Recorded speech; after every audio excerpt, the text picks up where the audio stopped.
Welcome to another episode of One Idea Away, where we're committed to living more fully, deeply, and consciously. Why? Because when we do, we're calmer, we're clearer, we're more connected, more joyful, and much more alive. On this show, we bring you stories of those that are figuring it out just like us, as well as experts who can shed light on the hows and the whys all of this stuff works. So I want to thank you all for tuning in and sharing and reviewing our show. If you haven't done so yet, please drop us a review. Also, subscribe to the podcast on our feed, whether it's on iTunes or whatever app you happen to be using. And if there's something that stands out in the show, do us a favor. If it makes you think of somebody, share it along, because this show is meant to get the conversation started, not just to drop in for a little inspiration. So with that, let's turn to this week's episode. Today's episode is sponsored by, well, us, One Idea Away, and very specifically by the 10 Days to Connection Challenge. You see, we ran this really interesting experience for our community in a slightly smaller way to bring people into greater connection with themselves, to clear away the mental clutter, to detox their hearts so they could be more open and free with the experience of life that they were having. And it went amazing. We received such incredible feedback about how wonderful this process was and how freeing it was for people to really connect to life in a deeper way and move past all the stress and the chatter and all the things that distract us on a day-to-day type of basis that ultimately disconnect us from who we truly are and the life that we love. And so this 10 Days Connection Challenge is meant to help you clear that clutter, that mental chatter that keeps you from connecting to that happier life. It helps you to create the space that you deserve to simply take a breath, to uncover what makes you happy, and to let go of anything that isn't working. You get to detox your mind, detox your heart, and connect to that life that you wish to experience, and learn how to bring it out more in you and in everything that you experience on a day in and day out basis. It's just 5 to 10 minutes a day for a week and a half, and it's one of the most beneficial things you can do for yourself to create that space that you need to connect to the life that's waiting for you. Just go over to oneideaway.com/connect. That's oneideaway.com/connect. And I look forward to joining you there.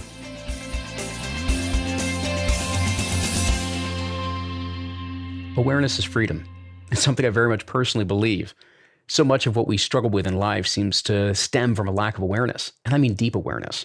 We tend to become aware of symptoms and maybe what's possibly causing it, but at that surface or easier to understand level. We don't usually pull back the layers to uncover what's really going on. Why do we as individuals, why do we as human beings operate this way? We don't peel back the layers and unearth our deeper awareness. And yet, the peace and presence, the authentic gifts and purpose and fulfillment that we seek are held within those deeper layers. Well, today we're going to open it up and we're going to look inside and have a very unique and insightful conversation with Dr. Itai Ivtzan, the author of the book, Awareness is Freedom. Dr. Ivtzan is a positive psychologist, an associate professor at Naropa University, and an honorary senior research associate at University College London. Over the past 20 years, Itai has run seminars, lectures, workshops, and retreats in the UK, US, and around the world at various educational institutions and private events. He's regularly a keynote speaker at conferences and has published several books, as well as many journal papers and book chapters. His main area of research is focused on positive psychology, mindfulness, as well as spirituality. Itai is confident that mindfulness meditation has the power to change individuals, in fact, whole societies for the better. Accordingly, he has been investing much time in studying mindfulness academically, writing books about it, teaching it, as well as training mindfulness teachers. And with that, Itai, thank you so much for being here on One Idea Away. It's great to be here, Luke. I guess, Itai, maybe the place to begin, because I thought it was a really interesting point within where you begin Awareness is Freedom, is your own personal journey. Meaning, what is it? Awareness is Freedom is not usually where people begin their careers. It's not usually where people begin this path. It's usually something much deeper. And I'm wondering if you could share a little bit of what was going on for you maybe in your life, your career at that time that led you to this much deeper line of inquiry. Well, throughout my career, I was always fascinated by those two disciplines that seem to be separate and independent, psychology and spirituality. And I studied my psychology degree, and then I wrote my PhD in psychology as well. But spirituality was always there for me at the background, inviting me to constantly observe myself, constantly see my growth, my edges. And I've realized that it is the combination of those two. It's the psycho-spiritual journey that allows me to experience life fully. So when I've devoted myself only to psychological inquiry, I felt that something is lacking. And the same applies to periods of time when I went fully into the spiritual journey and I was lacking the psychological dimension. I felt something is lacking. I sometimes think about it as feet on the ground and hand in the sky. It's psychology that allows me the roots, so I'm stable and I'm well connected to the ground. But at the same time, I'm open to the sky with my spiritual dimension. And I feel that when they come together, that's when miracles happen, and that's where my career and the way my career was evolving. Yeah. It's interesting because I think it's something I've also seen a lot of within my own life, as well as with clients and students that I've worked with, is that we do seem to, based maybe on our upbringing or otherwise, tend to lean towards one of these directions or otherwise, meaning lean towards psychology or the science side of things, or we may lean towards the spiritual. And yet I think it is an important point that you're talking about, which is this intersection of the two. Yeah. And what one of the things that was illuminating to me within your book and your work, as well as some of this journey, is there's actually a lot more overlap between the two than most people realize. And I think you use like the personality and the ego, for instance, as one of those examples. Well, yeah, absolutely. I think from my point of view, both psychology and spirituality position the ego as a central and a pivotal concept they relate to. Just to clarify, we use the word ego and personality very kind of in a very open way. So let's clarify what do I mean when I say ego. I'm talking about those bits and pieces that create myself. So if I'm a jigsaw, the pieces of the ego come together as pieces of the jigsaw to create the full picture. And then I get the image of Itai, and that's myself, that's my personality. So I'm made out of those components of the ego, ideas I have about myself, ideas I have about the world, ideas I have about what's right, what's wrong. All those components come from a psychological point of view, come together to create me. But the interesting thing is that psychology and spirituality relate to that self in a very different way, and I think they have a different purpose when it comes to our relationship with that self. From my point of view, psychology is all about uncovering that self. It's about going through a psychological process in which I meet myself. And I can't think of a more challenging and yet more beautiful invitation for each of us than to meet ourselves. This is something that, I've been a therapist for many years, and I've been researching and teaching these topics for many years with a lot of clients and groups. And I think this would be the core of our difficulty in life, which is to meet ourselves. We go through life and we hide pieces, and we create those internal Pandora boxes, and those Pandora boxes grow as we grow older, unless we engage with them and invite them to open up, realizing that they would probably release insights that might be painful. And yet the engagement with those insights would allow us to see those different pieces, would allow us to map ourselves fully. So that's where what the journey of psychology invites us to experience. And then spirituality is saying something very different. It says, yes, I can see the ego. Yes, I can see the personality.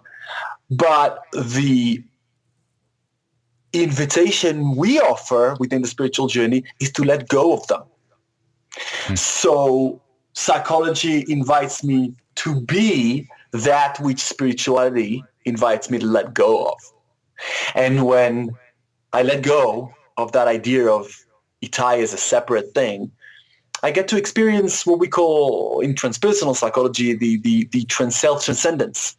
And it's a very powerful experience. And I think that we all need to have a glimpse during our lives into that self-transcendent space, whether we do it through meditation or therapy, or maybe a powerful trauma that kind of kicks the mind out of its usual conceptualization of itself.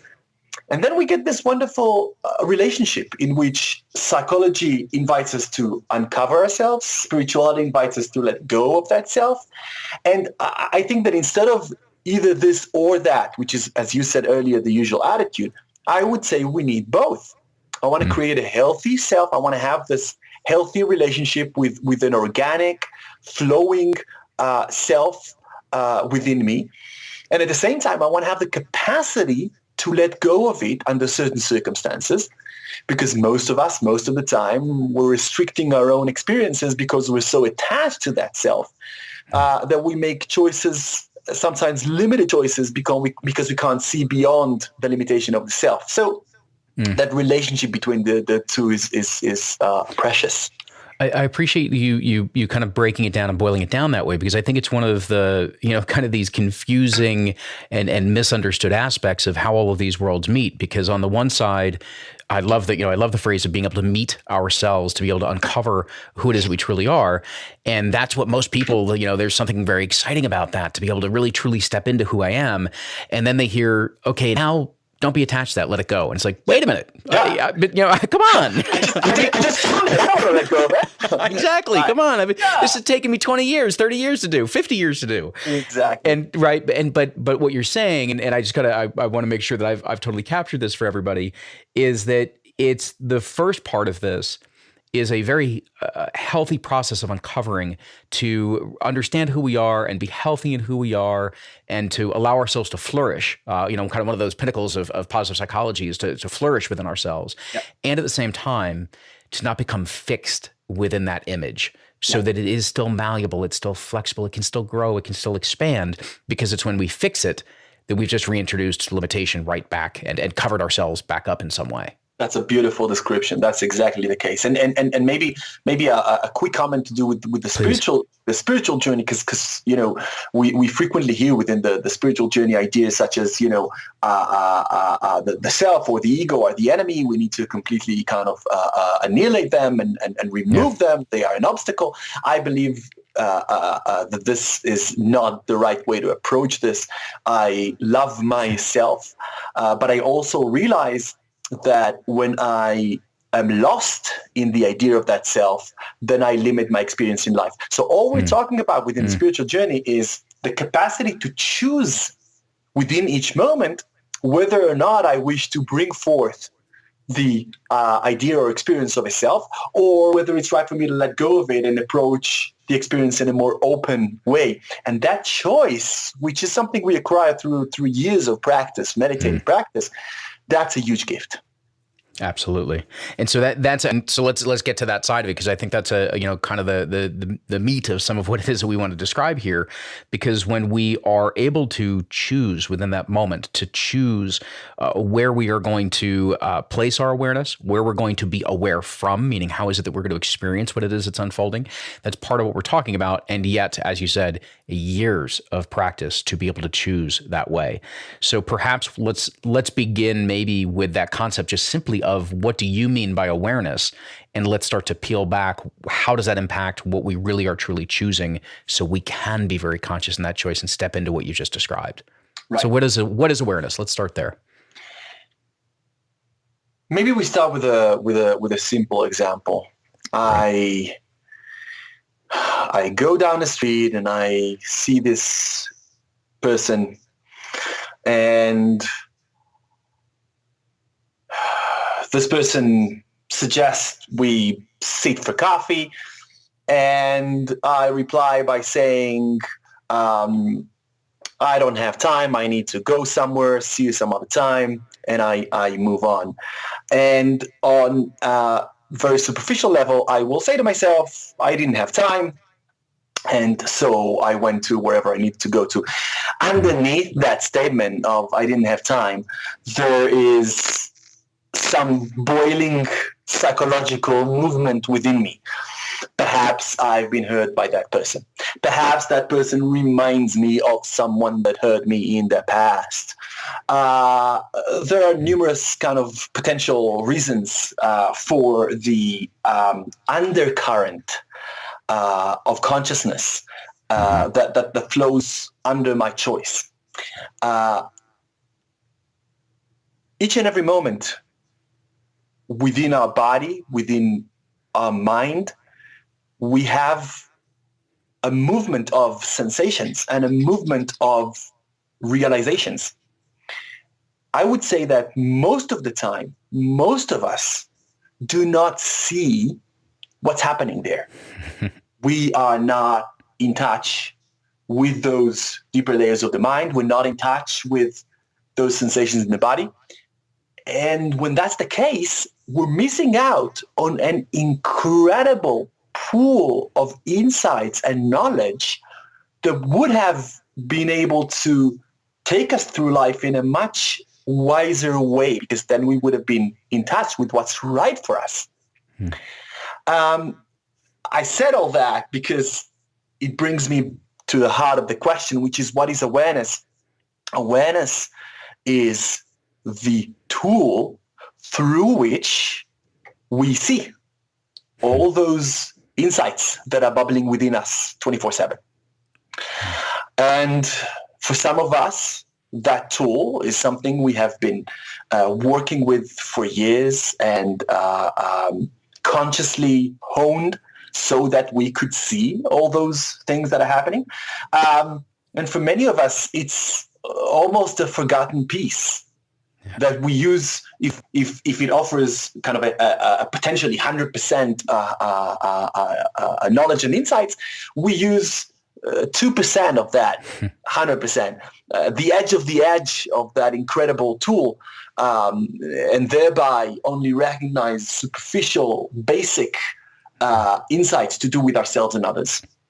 It's amazing that using that kind of example of we're walking down the street, we run into somebody we know, we decide not to sit down for the cup of coffee, we move on.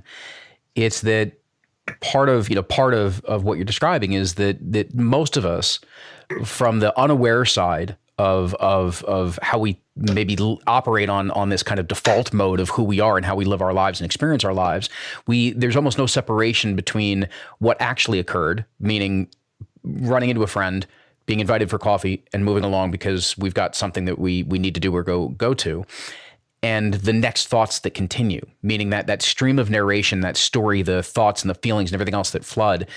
It's almost what you're describing is that there's an unaware part of where we are, and then the awareness that we're trying to bring in is to become aware of what are those thought patterns, what is that story, what are the other feelings, what are the other sensations, so that we can start to almost have a different level of objectivity reintroduced to our experience. Yes, exactly.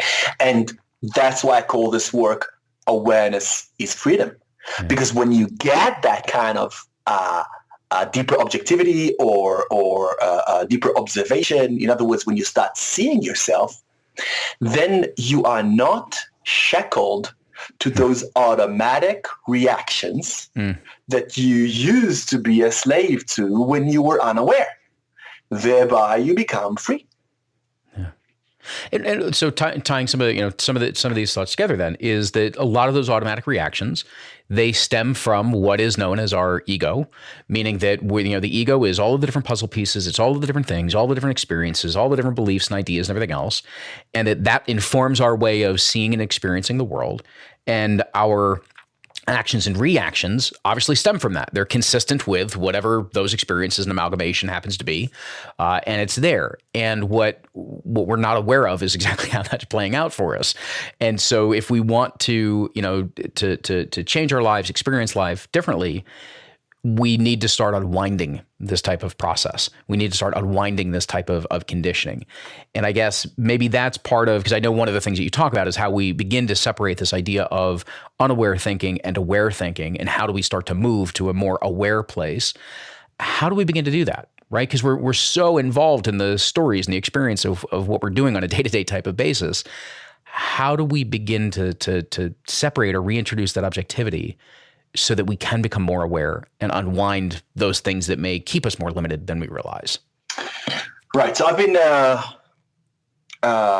inquiring that particular question for many years, both as an academic, but I think more importantly as a seeker, as an individual who's kind of interested in deciphering and answering those questions. And I can tell you that, at least for me, and from many thousands of people that I've been working with, mindfulness is the most productive and efficient tool to do just that, to untangle that chaotic blah, blah, blah that is usually running in our minds. And so to create that kind of aware thinking, when we practice mindfulness, and we can approach mindfulness in so many different ways, and there's so many definitions to it, and I won't go there. I want to keep it simple. Mindfulness is the simple experience of being there when something happens. In our normal state of consciousness, whenever something's going on, our mind is somewhere else. So, I might be experiencing X, but my mind is with Y. I'm washing dishes. I'm thinking about the essay I need to write. I write the essay. I'm thinking about the cup of tea I want to drink. I drink the tea. I think about the email I want to write. I'm never there as the actual activity unfolds. And when we start practicing mindfulness, what we're doing is something very, very simple. We are retraining the mind. The mind is used to being in a constant state of flux and flowing and jumping from one thing to another. And we're teaching the mind to sit still. And it sounds almost too simple, but in reality, it's a huge task to kind of take upon ourselves, because we're trying to recondition the mind. The mind is used to this jumping, and we're trying to say to it, wait a second, yes, for, 10, 15, 40, 60 years, I've been teaching you to run in a certain way, but now I realize there's a better way for you to conduct yourself. Let's try and learn that. And the mind will rebel. The mind will say, I don't want that. I want to keep on jumping freely. Maybe that makes you feel a little bit lost and confused, but that's how I'm used to doing things. So we are teaching the mind to sit still. The beauty of this stillness is that it allows us to see the flow of thoughts, the flow of emotions, whatever is going on within me, instead of automatically jumping from one thought to another in a way that isn't healthy and not conducive.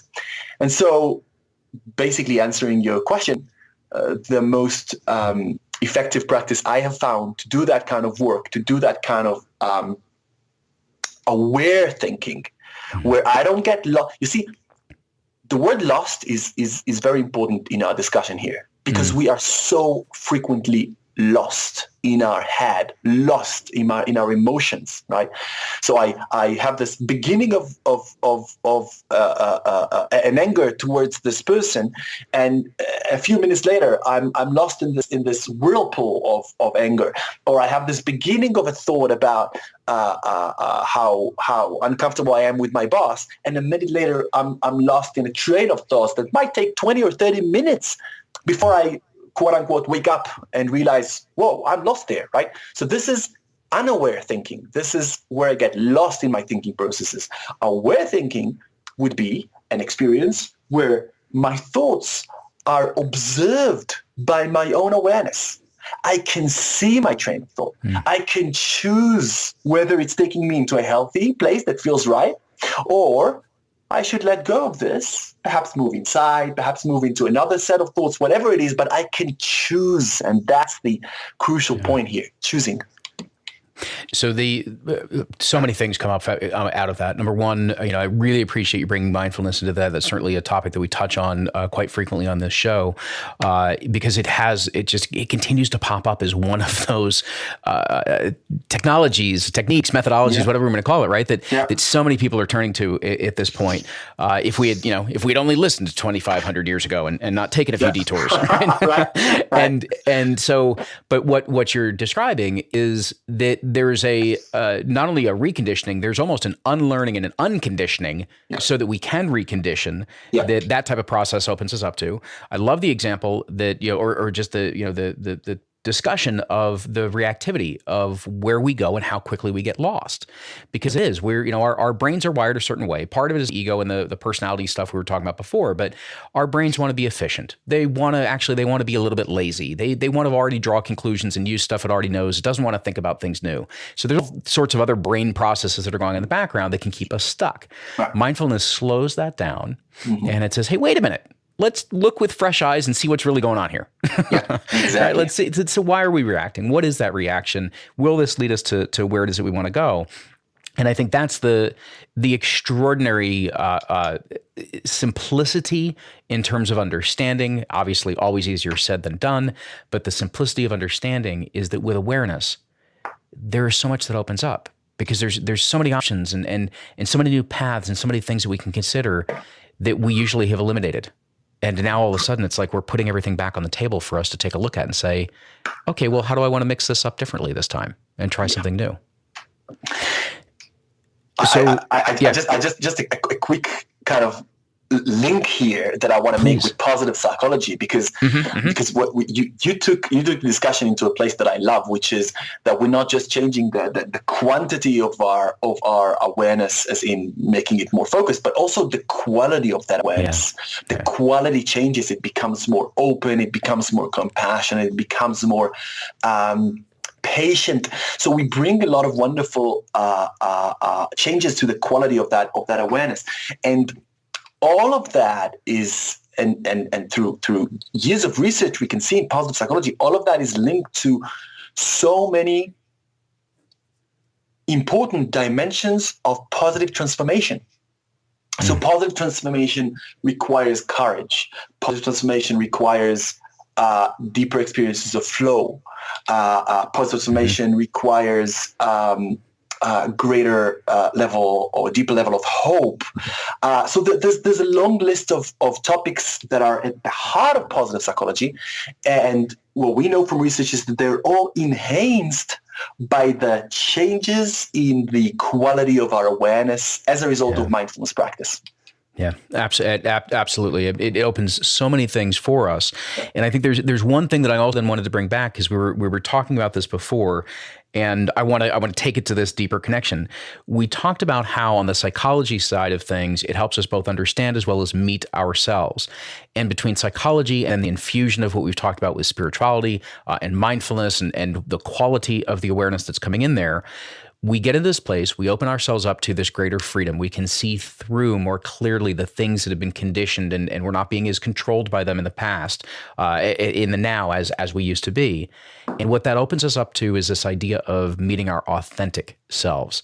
And I was hoping you could speak a little bit. We've talked about awareness to freedom, and I want to talk about how that opens us up to our authentic, our true selves a bit more, because I know you've also done extraordinary work of tying this to both freedom and meaning and purpose. Yeah. And I know that's a massive pursuit for people right now. Right. Yeah. So one of the topics I enjoy most and research and teach most within positive psychology is the topic of meaning and purpose. And meaning of purpose it's just, if I had to, in a very crude or rough way, divide people into groups, I would say there's a group of people out there who wake up in the morning and they know why they need to get out of bed. Mm-hmm. They have this deep internal motivation. It was Nietzsche who said that if we have the why, then we can deal with any how. I think it's a beautiful thing to say, and I agree with that. So if I wake up in the morning and I know why I get out of bed, my life is filled with zest, enthusiasm, passion, a lot of wonderful variables that we consider in positive psychology to be the heart of psychological well-being. And then there's this other group, and they wake up in the morning and they open their eyes and they have no idea. Why do they need to get out of bed? It's not as if they don't have tasks to do, but there's no meaning behind those tasks. And that's when life feels empty. And so frequently I sit with clients in the therapy room, and when we kind of dig into the heart of their difficulty, we find this emptiness at the pit of the stomach, where they seek meaning that they don't really have. And that's such an incredible journey, the journey of living a life that is filled with meaning. Now, just to clarify, when I say living a life that is filled with meaning, I'm not talking about, or we don't have to be the scientist that found a cure for cancer, right? Yeah. We can be a parent who's devoting himself or herself to their child, seeing their child grow, seeing their child flourish, feel their lives filled with meaning through that. That's beautiful. So there's no judgment here over what is meaningful and what's not. That's why we're talking about personal meaning in life, right? This is not an objective understanding of what is meaningful and what's not. It's just this deep feeling of meaning in life. Now, within positive psychology, we distinguish between two kinds of happiness. We have what we call hedonic happiness and then eudaimonic happiness. So hedonic happiness is very simple to understand. Hedonic happiness could be equated to pleasure. So when I eat a piece of chocolate cake and I get this kind of shiver down my back and it's sweet and it makes me feel great, then I'm hedonically happy. Or if my boss tells me you did a great job, or even you got a raise, then again I get a burst of pleasure, and I see this as the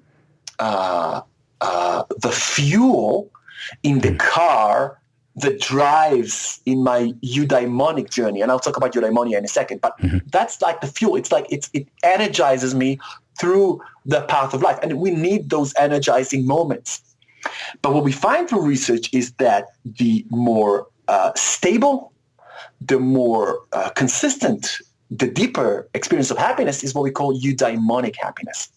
And eudaimonic happiness is very different, because it's not about a pleasure in a particular moment, an experience of pleasure in a particular moment. Instead, it's a long-term investment in our happiness through the manifestation and application of our own authentic self. And now I link it with what you've actually asked about that authentic self. So the word eudaimonia, which is eudaimonic, to do with eudaimonic happiness, comes from the word daimon in ancient Greek, and that's the authentic self. That's that peace within us that feels right. Maslow referred to it as our experience of self-actualization. But no matter how we call it, it's that dimension within you where you come in touch with that self and you feel, if I drive my life from this place, my life will be great because I'm connected to myself and I'm connected to what's right for me. And I respect others and I love others, but at the same time, I have this very, very deep knowledge of this rightness. And that's connected to our meaning and purpose. Yeah. Because when we have that relationship with the authentic self, then we are connected with our own personal meaning and purpose in life.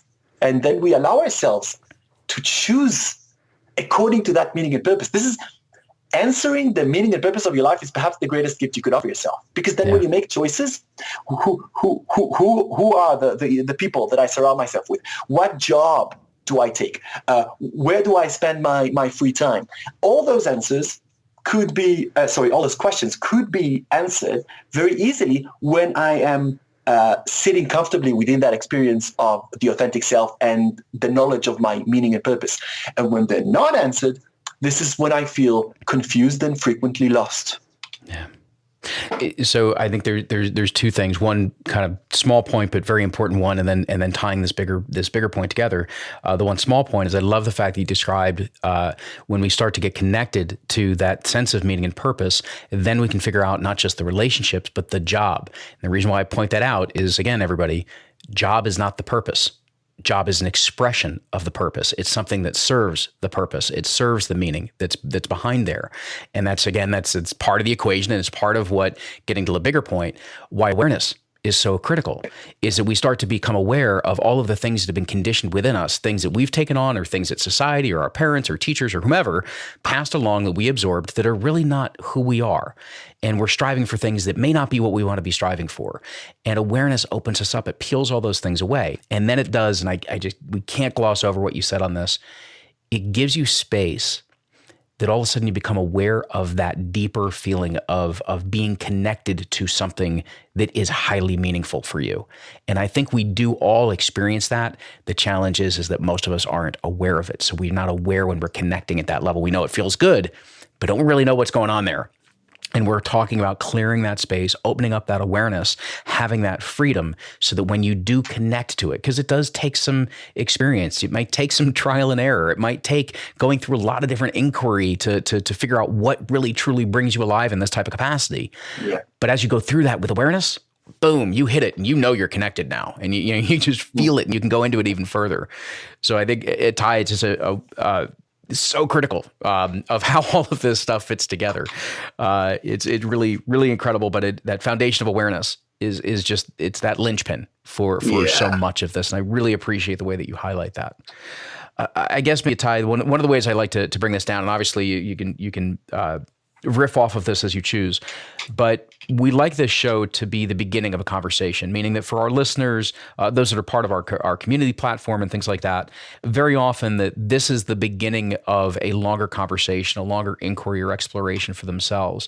And I always love asking our guests of what's the conversation that you hope people continue from this point forward? If they're going to go back and chat more about this or bring this to their kitchen table or dining room or with a group of friends, what are you hoping they start to talk about to dive in even further? Well, I would focus on a very simple and yet profound question, which is, what can I do right now in my life to come in touch with the authentic self within me? Right. And I want to clarify that, I talked about mindfulness, but mindfulness is one in a very, very long list of special tools we could use in order to go into that journey of self-exploration. You could read certain books that feel right for you. You could go into therapy. You could go into meditation groups. You can go into retreats. You can do so many things that would invite you into that process. Maybe even sitting with the right friend at the right time and asking the right questions could take you there. So I would ask myself, what can I do? How can I bring myself fully into that engagement with the authentic self? And that's a great starting point for an investigation of our own personal journey and growth. Itai, I think that is a beautiful starting point to be able to further our knowledge, our conversation, our journey in all of this path. And I love the idea of asking what it is that we can do so that there is something that's tangible.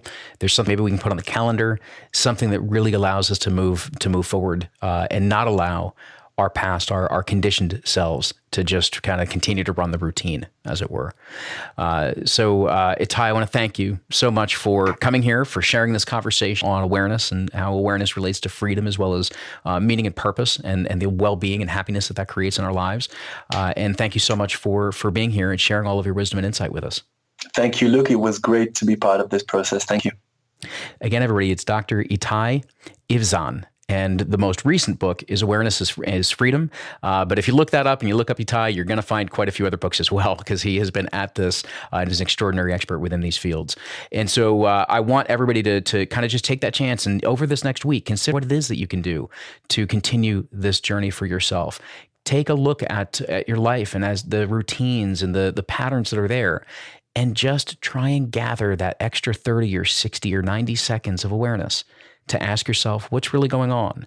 Where is it that I want to lead myself?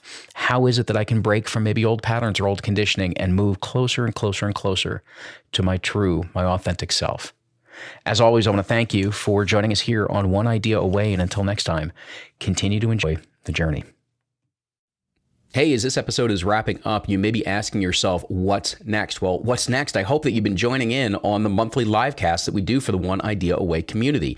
You see, every single month, we gather some incredible guests that are talking about the types of transitions that they've made or are even in the midst of making to create a happier life, to create a life that's more aligned to who they truly are. So we're talking about happiness and purpose. We're talking about community. We're talking about how do we have that modern day success, meaning how do we succeed in our happiness, our well-being, our quality of life, while also making a great living, making the difference in the contributions that we are each meant to make. So when you get involved in the monthly live cast, you can ask some questions of our guests. You can participate with some of the other community members and the ongoing chat that just seems to explode as we get into these deeper conversations throughout the whole hour that we do this. So the only way, though, that you can get these special episodes is when you register for them.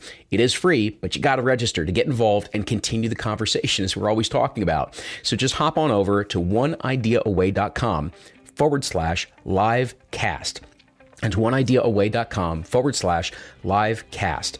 Join us there, get involved in the conversation, get involved in the community. I can't wait to continue the conversation with you.